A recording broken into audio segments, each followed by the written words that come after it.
am so excited about service today, about having you here, the presence of God, and just the stirring of the word and this faithfulness.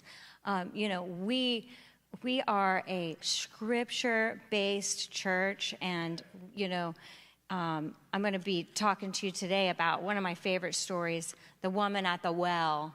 The woman at the well, that's a pretty popular story. So Jesus is traveling, and he goes through a place that is so different from him. He goes through Samaria, and he felt like he needed to go through there. And there was going to be a woman there that he was going to meet. We were talking about divine interruptions and divine, where God will initiate conversations with us and start things with us. And this is what happened at the well. When Jesus showed up at this well in Samaria, he was tired. He was tired. He was bone tired. He was in the middle of all of this traveling. It says he was weary. And he sat down at the well, and he was tired. But when Jesus is tired, he's never not ready. He's always ready in season. And he showed up, and he wasn't like off the clock. Let me tell you. Sometimes we need to realize that when we're tired, we can rest, but we can be used even when we're tired. So think about that. We don't think about Jesus being tired much, right? But he came to earth, and he walked as a human, so he felt what we feel. Has anyone in here ever gotten tired from your travels? Or is it just me? Sometimes you get drained. Sometimes you are bone tired. Sometimes you just need to sit down. He sat down at the well, and he was sitting there, and a woman came up. And it's a woman who was often overlooked. It was a woman who wasn't just there at the well, but she was hiding out from everyone else. She was in a situation where she was hiding from the crowd. So she's at the well in the middle of the day, and Jesus is on his travels and on his way. But things can happen right when we're on the way. It doesn't have to be all planned out, all a big strategy.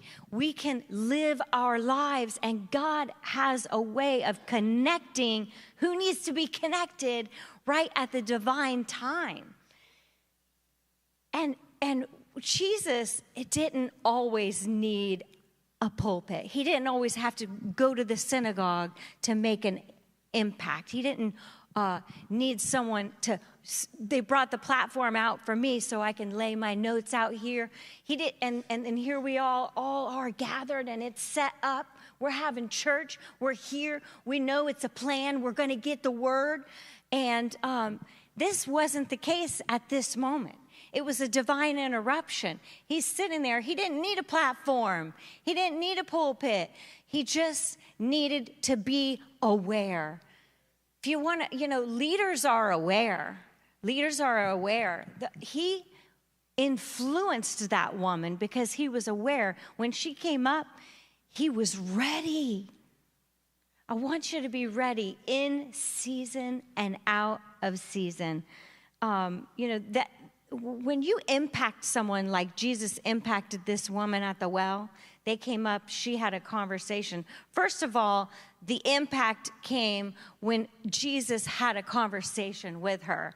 Before they ever got deep in the conversation, just the fact that he made room for her, just the fact that he made time for her started to influence her, started for her to feel like he was making a difference in her life.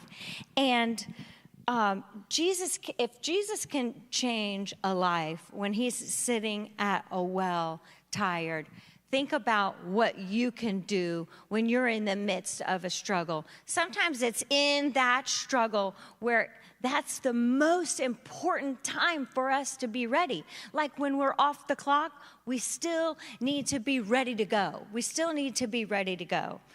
Because our influence doesn't begin when we're all polished and all ready. It can be in moments where we're on the way, in moments where we're tired. So even when you're tired, you are ready because you're filled up with the wellspring.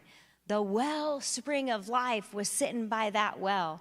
You've got the living water within you, and you make a difference. I want you to know this morning that you're already a leader. You're already leading, even if you're find your place in life right now, like in a season of sitting by the well, getting refreshed. You're still leading someone because people are watching. They're aware of you. So when people see you and how you respond, how Jesus initiated that conversation, that already started impacting her before they got real deep. Wow. Just being there. That's what she needed. She needed to be heard. She needed to be seen. And she was seen. And what happened when she felt seen? She became the influencer. All of a sudden, it says so this story is found in the Gospels, and it's in John 4. And in John 4, I want to read you the scripture. It says, John 4:6, as we were starting out, Jesus, tired as he was from the journey, sat down by the well. But in John 4:28, about the woman, after they had a conversation, it says, and leaving her water jar, the woman went back to town to talk to the people. After having a conversation with Jesus, this same girl who was running away from people ran back to people. Instead of running away, she became a person who was transformed within that conversation to where she was running to. That is such a transformation for her to go away and then eat. Jesus told her, ended up while they were talking, he told her everything about her story just from meeting her. The way that he knew her, just by meeting her, she felt so seen. Someone who felt overlooked became seen. If anyone in here feels overlooked, like they've just been, working and they're overlooked or they don't fit in, just want you to know that when someone filled with Jesus sees you, you're not going to feel overlooked. And that's our jobs, is to not overlook, to show up aware. And so that we don't overlook people. If someone's already feeling overlooked, I don't want to add to that. I want to reverse it. I want to bring some influence in there to where someone's life can be turned around. What happened after she was seen? She became a force. When she felt seen, she started speaking. It was a moment of awakening within her. Someone who didn't even know she had a voice, God awakened a voice in her. And let's see what happened after this. She went back to the town. And she didn't need a platform either. She just went back to the town, and her story was all that she needed. She went back to town, and I'm going to read you what it says that happened. She said, "Come see a man who told me everything I ever did." And she just started just telling the story, just saying what happened, giving exactly what happened. Your story, sharing it is going, this morning Mark came and he gave the testimony. What was it? It was him speaking to you, him sharing what happened. And that's what lights people up. And as she was lit up, then she went and told them. Well, it says that many Samaritans believed in Jesus because of what she said, because of her testimony. And that was John 4:39. This story is in John. It's John 4, 1 through 42, and there's so much in there that you can just read this story this week and get in there and see yourself in that story. But one woman's encounter sparked a whole community's faith. So the divine influence that God has on you, you don't know how far that's going to take you, but that has a ripple effect. It goes out circle by circle. Think of a circle of influence and how, we've all heard of that. And as the rings of that touch each person that you connect with, you're moving, and God's grace is being spread out.